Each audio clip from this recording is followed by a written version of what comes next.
Hello everyone.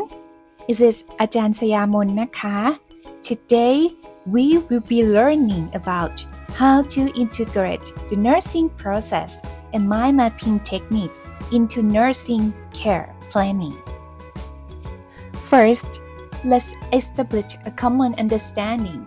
What exactly is the nursing process? The nursing process is a systematic and rational framework for providing nursing care. Its primary goal is to identify and address the needs of patients in a holistic manner. The nursing process consists of 5 main steps that are continuous and interconnected in a cycle: assessment, diagnosis, planning, implementation, and evaluation. The first step is assessment. This involves collecting comprehensive information or data about the patient's overall health status, including their physical, psychological, socio-cultural, and spiritual well-being. This data can be obtained through interviews, observations, physical examinations, and various diagnostic tests. Once we have gathered the assessment data, the next step is diagnosis or nursing diagnosis. This involves analyzing the collected information to identify the patient's actual or potential health issues. It's important to remember that nursing diagnosis focuses on the patient's response to health conditions rather than the medical diagnosis. In the planning stage, we set measurable and achievable short-term and long-term goals for the patient. Based on the nursing diagnosis, we develop a care plan that prioritizes nursing interventions designed to help the patient achieve its goals. Implementation is the step where we carry out the nursing care plan by performing the selected nursing interventions. These interventions can be independent or intervention without a physician's order, dependent or intervention that requiring a physician's order, or collaborative that involving cooperation with other healthcare professionals.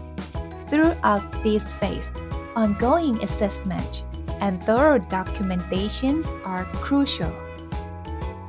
The final step in the nursing process is evaluation.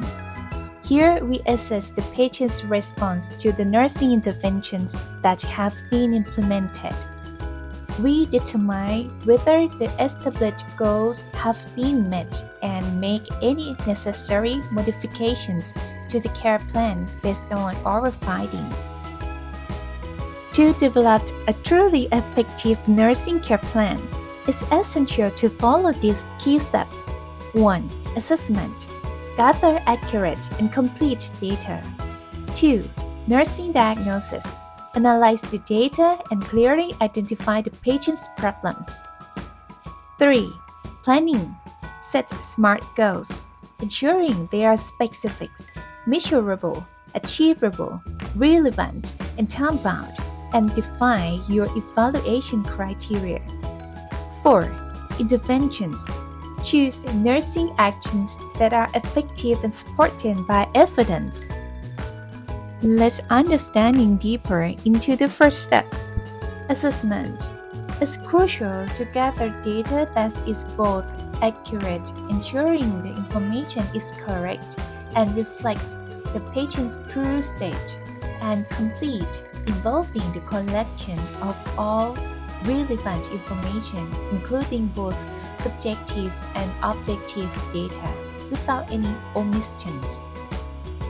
When collecting accurate data, it's important to distinguish between descriptive data, which is factual and based on direct observation, such as the patient is shooting and pacing, and interpreted data, which involves drawing conclusions or making judgment, such as the patient is showing aggressive behavior.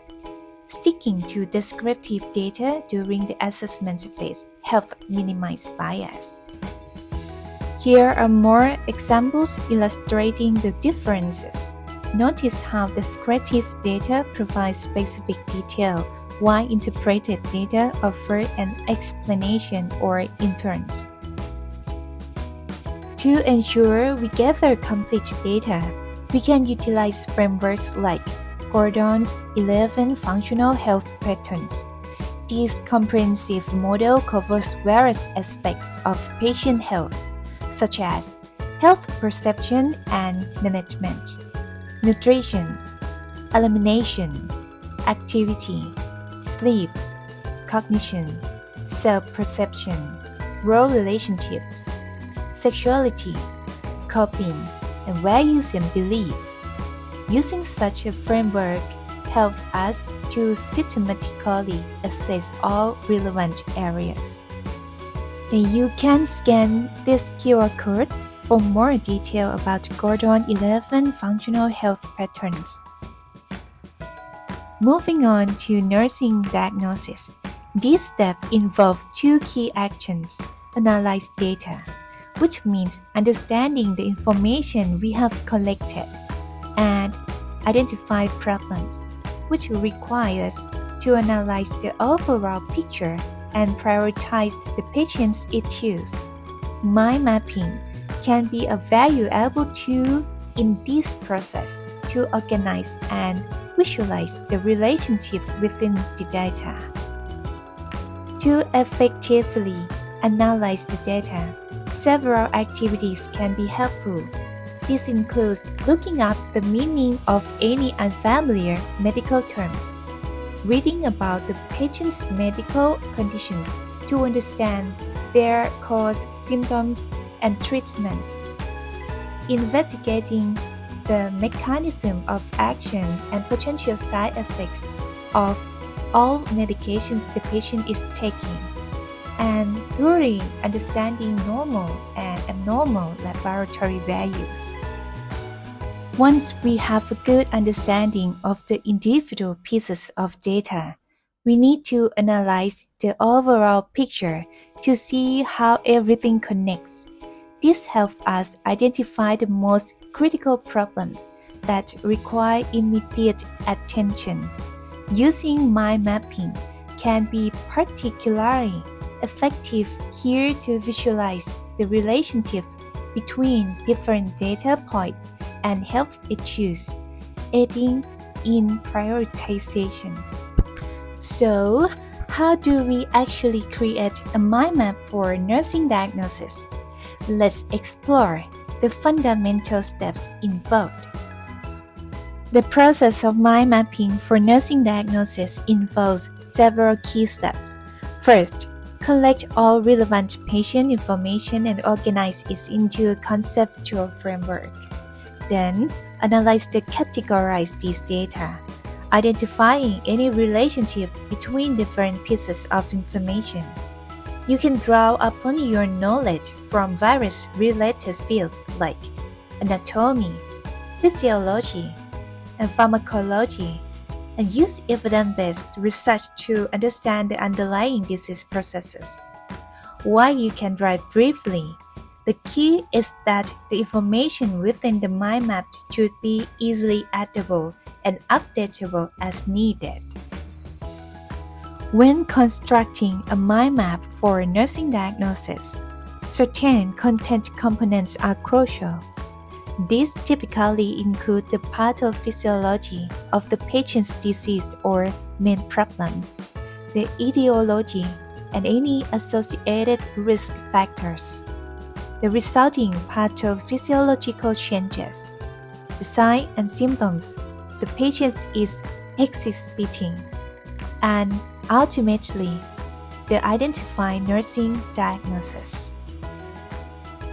The structures of a mind map consists of three main elements. First, the concept name, which is the key information written within shapes like ovals or rectangles. Second, linking lines or arrows, which visually connect the concept and indicate the direction of their relationship. And third, linking words or linking phrases, which are brief words or phrases placed along these connecting lines to explain the nature of the relationship between the linked concepts. For example, A solid arrow to B is mean A leads to B, mostly used to connect causes, disease, pathophysiological processes, and to link to nursing diagnosis.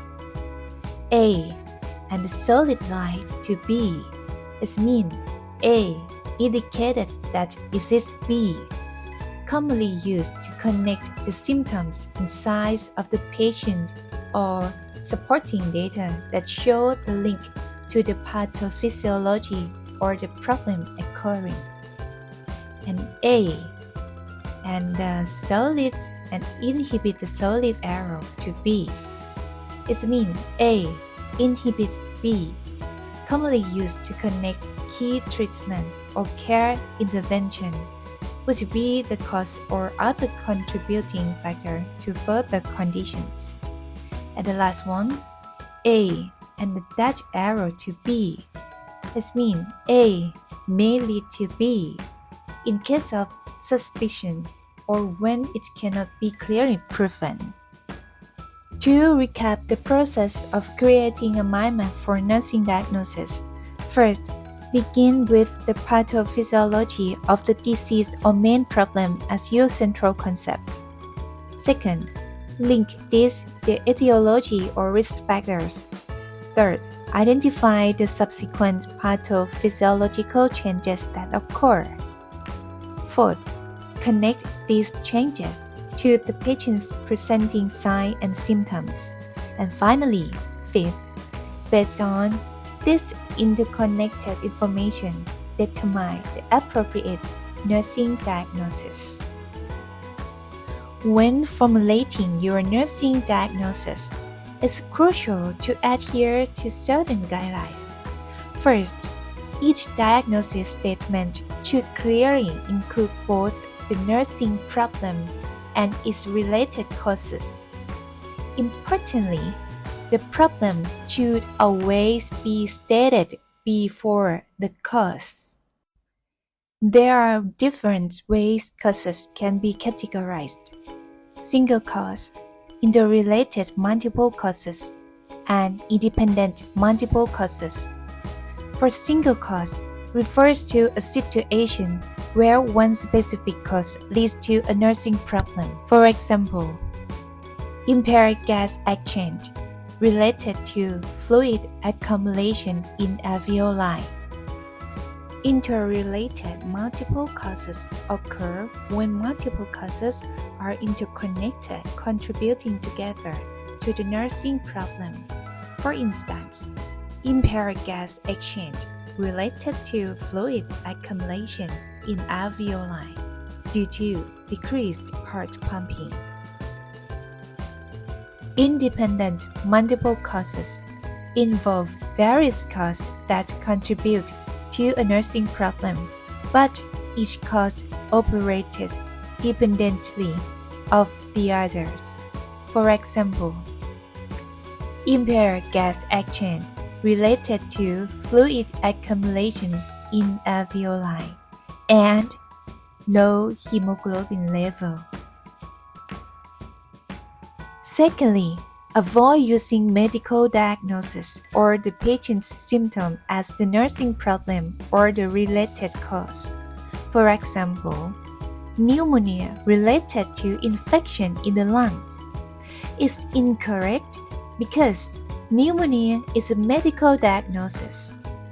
Similarly, shortness of breath related to chest congestion is incorrect as shortness of breath is a symptom. Further guidelines include ensuring the nursing problem is changeable, aligns with your assessment data, and that They identify cause in something that nursing intervention can address. Once you have identified multiple nursing diagnoses, it's essential to prioritize them based on their urgency and potential impact on the patient. First level priority diagnoses are those that are critical and life threatening, requiring immediate intervention. Second level priorities are significant issues that need prompt attention to prevent complications. Third level, or non-urgent issues, are problems that require attention but can be addressed after the higher priority needs are met. When prioritizing, consider these additional factors. It may be possible to address multiple problems at the same time. Resolving one problem might positively influence others. Remember that physical and psychosocial issues are equally important. Also, consider both current problems and potential problems or risk factors. Ultimately, the patient's overall situation should be the primary factor guiding your prioritization. This slide provides a practical example of how a mind map can be used to organize information and identify nursing diagnoses. For a patient with community-acquired pneumonia or CAP, you can see how the different pieces of information, from the patient's history and symptoms to the underlying pathophysiology, are interconnected, leading to the formulation of relevant nursing diagnosis. Now let's move on to the planning phase, where a crucial aspect is setting effective goals. We will explore the guidelines for setting clear nursing goals and developing measurable nursing outcome evaluation criteria. When setting nursing goals, keep these guidelines in mind. 1. Write broad statements that express the design change in the patient's condition. 2. Ensure that the goal directly align with the identified nursing diagnosis. 3. It's often necessary to have more than one nursing goal per diagnosis. 4. Goals can be set as either short-term or long-term using a specific time frame as a criterion. 5. Above all, the goals must be achievable and realistic for the patient. Once you have your nursing goals, the next step is to define how you will evaluate whether those goals have been met. The guidelines for setting nursing outcome evaluation criteria include 1. Ensuring they are consistent with both the nursing diagnosis and the state nursing goals. 2. You can establish multiple evaluation criteria for each goal. 3. The criteria must be appropriate and practical, taking into account the patient's current abilities. 4. They must be observable and measurable, meaning they can be seen, felt, observed, caught, or clearly assessed. Here are some examples illustrating how to convert unclear outcome statements into clear, measurable criteria. Instead of saying, patients breathe better, a measurable criterion would be, respiratory rate is between 12 to 20 breaths per minute within 24 hours. Similarly, instead of patient has less cough, we can specify patient reports coughing less than 2 times per hour during the day. Oxygen level is normal. Chain 2. Oxygen saturation is maintained at 95% or above on room air within 48 hours. Or, patient understands how to use an incentive spirometer. Chain 2. Patient demonstrates correct use of the intensive spirometer 10 times per hour. Finally, remember that your outcome evaluation criteria should focus on the patient's outcomes or behaviors, not on the nursing interventions performed. For instance, instead of stating patient receive inhalation therapy as ordered, a better outcome criterion would be patient's lung sounds are clear in all lobes within 30 minutes after nebulizer treatment. The focus should always be on what you expect to see in the patient as a result of the nursing care. Now, let's discuss interventions. When selecting nursing actions for your care plan, it's important to choose those that are effective and supported by evidence. Key considerations include ensuring the interventions are consistent with the nursing diagnosis and treatment goals, addressing all relevant aspects of the patient's needs, actively involving the patient and their family in their care, utilizing evidence-based practice, aligning your actions with the physician's overall treatment plan, respecting the patient's cultural and religious belief, and always adhering to ethical principles in nursing practice. A critical aspect of planning and implementing nursing interventions is understanding the nursing rationale behind each action. Determining the rationale is essential for providing high quality and individualized care, ultimately leading to improved patient outcomes. It also ensures that our nursing practice is based on evidence and is well justified. Here's an example to illustrate the connecting between nursing diagnosis, intervention, and rationale for a patient with impaired gas exchange related to alveolar inflammation and fluid accumulation. A relevant nursing intervention would be to encourage deep breathing exercise and position the patient in a high phallus position. The rationale behind this is that promoting deep breathing and an upright position helps increase lung expansion and airway potency, which in turn aids in improving oxygen exchange in the alveoli. And you have to citation the source that you're searching for. Finally, we finish all. Thank you for your attention. I hope this presentation has provided you with a clearer understanding of how to effectively utilize the nursing process and mind mapping in your nursing care planning. I wish you the best of luck in your practice. Bye bye สวัสดีค่ะ ขอให้โชคดีนะคะ